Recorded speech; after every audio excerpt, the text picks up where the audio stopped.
Hello and welcome to the news update on Papyrus Global TV. I am Christiana Babayo. Army captures key coordinator of suicide bombings in Northeast. Northern states resume school operations after security crisis. African Democratic Congress begins review of party constitution. Northern Youth Council calls for end to ransom payments as kidnapping fights continue.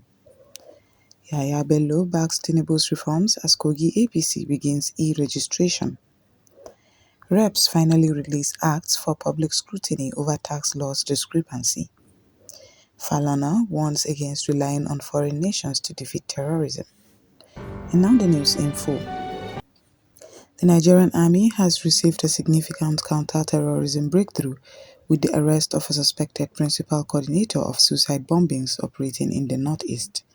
Troops of the Joint Task Force Northeast Operation Hadinkai arrested Sharif Umar, also known as Yusuf, following intelligence-led operations in the Kalmari area of Maiduguri on December 31, 2025.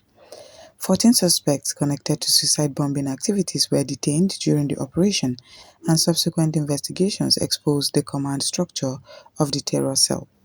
According to military sources, a detained would-be suicide bomber identified Umar as the mastermind behind a series of recent attacks.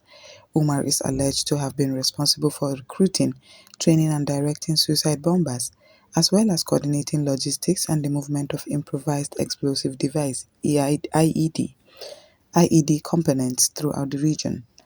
The military further linked Umar to the December 24, 2025 suicide bombing at Gamboru Market Mosque in Maiduguri, where an accomplice detonated an explosive vest, killing and injuring numerous worshippers.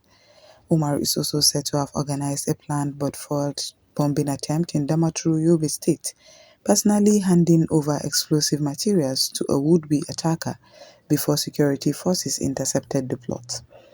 Investigations have reportedly uncovered additional network links, including alleged involvement of Umar's wife, Yagana Modu, and corroborating statements from his stepdaughter identified only as Amina.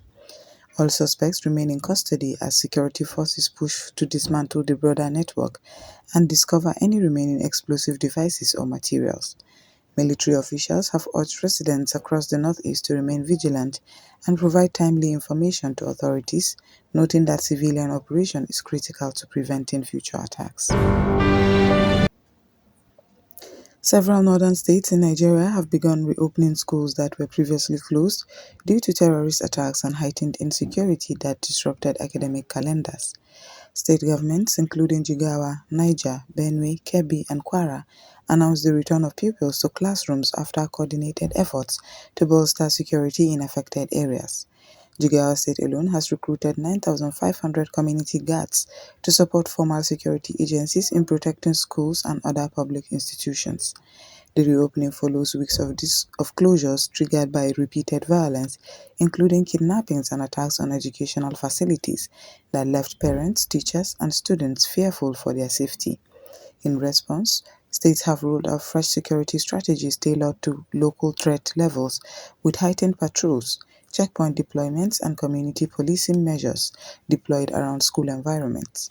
Authorities have emphasized that while academic activities will resume, protective measures remain in place and schools in high-risk localities will continue to operate under special security surveillance. Officials are urging parents to stay engaged with school administrators and security teams to ensure that learning continues safely. The African Democratic Congress (ADC) has formally commenced a comprehensive review of its party's constitution, part of broader efforts to strengthen internal governance ahead of critical upcoming elections. A high-level committee drawn from senior party figures was inaugurated to oversee the process, with a focus on modernizing the party's legal framework and aligning it with contemporary democratic standards. Leading members of the ADC's review committee include former ministers, legislators, and influential party strategists. The agenda prioritizes structural reforms, transparent candidate selection mechanisms, membership rights, and governance procedures. This move comes at a time when the ADC is increasingly positioning itself as a key opposition platform in the national political landscape, Analysts say updating the constitution could recalibrate the party's internal dynamics, potentially boosting its appeal among grassroots supporters and improving its electoral competitiveness in 2027. The review also seeks to settle lingering tensions over leadership disputes by clarifying institutional roles and decision-making processes. The Northern Youth Council of Nigeria (NYCN) has issued a strong call for the criminalization of ransom payments to kidnappers, urging security authorities to adopt firmer legal measures to combat the persistent kidnapping crisis.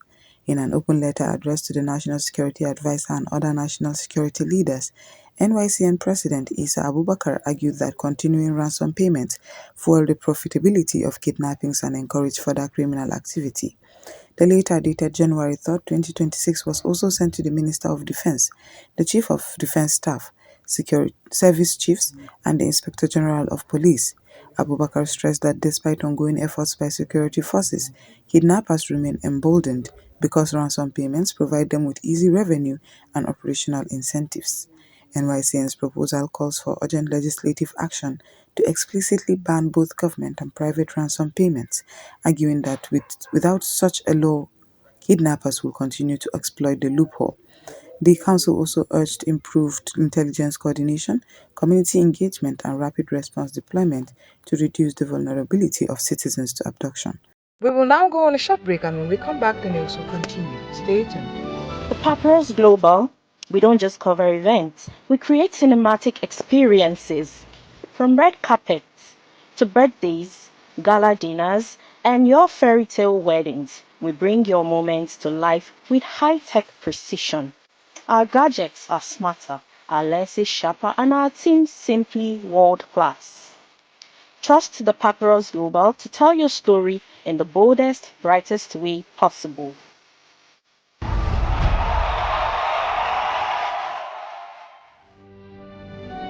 Welcome back, and now the news will continue.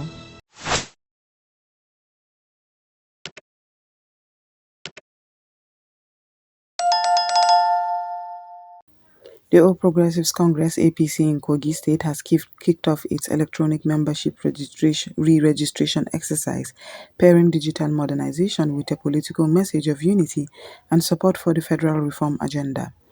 The The rollout, launched on Monday, 5th January, was designed to strengthen internal party structures by updating membership data using the National Identification Number (NIN) and other digital tools. At the event, former Kogi State Governor Yahaya Bello personally completed his e-registration and used the platform to endorse President Bola Tinubu's national reform program, emphasizing that the president's policies, particularly those aimed at economic restructuring, are critical for long-term growth and competitiveness. Bello urged party members to remain patient with the broader reform agenda, acknowledging that systemic change is often accompanied by short-term challenges. State party leaders have framed the digital registration push as a way to boost grassroots engagement, improve organizational cohesion, and support APC's preparation for upcoming electoral contests. The House of Representatives has publicly released the four key tax reform acts recently signed into law by President Bola Tinubu in a decisive response to mounting concerns over alleged discrepancies and the circulation of unauthorized copies. Spokespeople for the House confirmed that certified true copies (CTCs) of the Nigerian Tax Act 2025, Nigerian Tax Administration Act 2025, National Revenue Service Establishment Act 2025, and Joint Revenue Board Establishment Act 2025 were made available for verification and reference by the public following controversy. The release comes amid public outcry and legislative scrutiny after anomalies were allegedly found between the versions passed by the National Assembly and the tax laws published in the Federal Government Gazette. Lawmakers, civil society actors, and professional groups had raised alarms that unauthorized alterations could undermine taxpayer confidence and the integrity of the lawmaking process. To restore clarity, the Speaker of the House, Abbas Tajuddin, in collaboration with Senate President Godswill Akpabio, directed immediate publication of the certified acts, including presidential endorsements and assent pages, to ensure transparency and eliminate confusion over the official text. Human rights lawyer and senior advocate of Nigeria, Femi Falana SAN, has publicly cautioned the federal government against depending on foreign powers to defeat terrorism and banditry in Nigeria, arguing that sustainability, sovereignty, and realistic strategy must drive the country's security response. Falana's comments come amid ongoing debate over foreign involvement in Nigeria's security operations.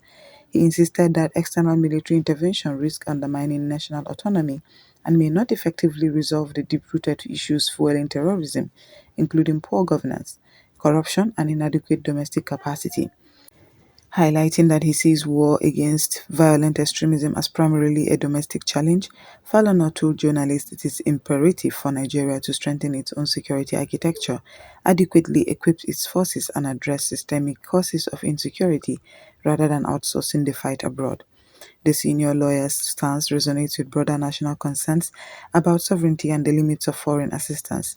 Critics Critics of external military involvement argue past international interventions in other nations have yielded mixed results and sometimes exacerbated conflicts, fueling distrust among local populations.